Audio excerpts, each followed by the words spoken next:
I sat there, across from her parents, feeling the weight of a life they didn't know I owned. The envelope slid across the table like a trapdoor waiting to snap. My wife smiled, radiant and innocent. I did not. The restaurant was dim, the kind of dim that hides intentions as easily as it hides dust. Candlelight flickered against the polished oak.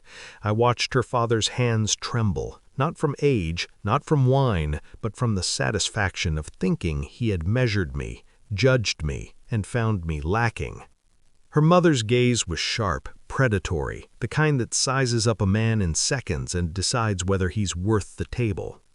I sipped my water, letting the tension build like a storm behind glass. I remembered the first time I met them. I was poor in their eyes, naive in their judgments. They had laughed at the simplicity of my life, modest apartment, second-hand car, quiet habits. My wife had loved me for them, or so I thought. I had wanted her heart, not her inheritance, but as the years passed I realized the inheritance had been the weapon all along. I looked down at the envelope again, thick, cream-colored, official-looking. My wife had no idea what it contained, but I did. I had always been the anonymous investor, the quiet force in her father's empire, $10 billion worth of shares held in shadows. Every move I made in the market, every silent nod to opportunity had been a calculated step toward this moment.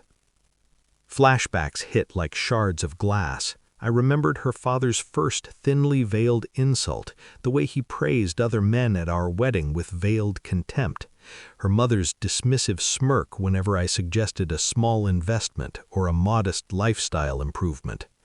I had tolerated it all, studied it all.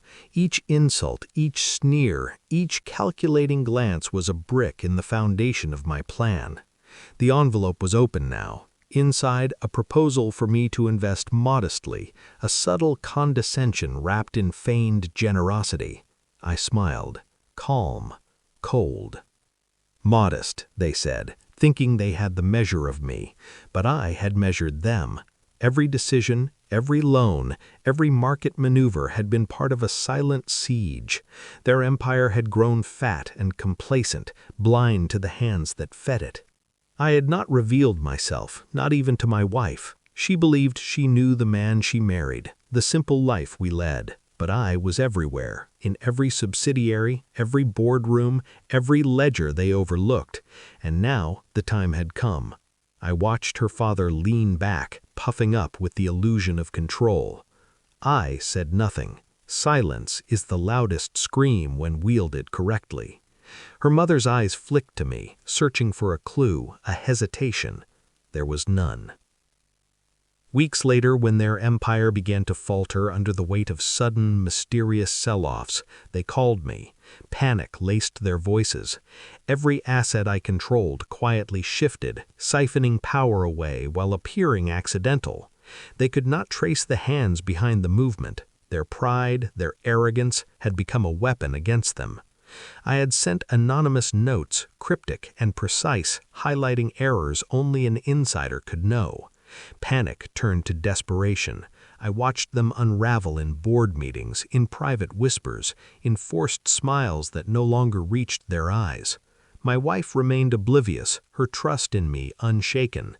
That ignorance was part of the beauty, a living contradiction between perception and reality. Her father confronted me eventually, his pride bleeding through the phone line. "Who are you? What is this?" he demanded. I allowed a small smile. "I told you, I'm a simple man, just like you always measured me to be."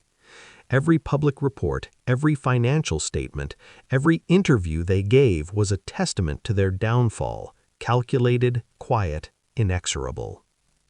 Their empire collapsed like a castle built on sand. Their wealth dissipated, their influence vanished, and all the while I remained the husband they had underestimated, the man living simply, the man who had been everywhere but invisible. The finality was quiet, no explosions, no screaming, just a subtle, irrevocable shift. Their world had crumbled, and I was the silent architect. My wife never saw it coming. She still loved me, perhaps more than ever now that her parents' arrogance had no shadow over our life. I have often wondered what justice looks like. To me, it is not noise. It is not revenge for spectacle. It is precision. It is the slow collapse of arrogance built on the belief that wealth defines superiority. And as I sit here, remembering the envelope, the tremble of her father's hands, the calculated smiles, I feel nothing but satisfaction. I never told her. I never will. Some truths are too sharp, too dangerous, too beautiful in their silence. And the envelope? I never returned it.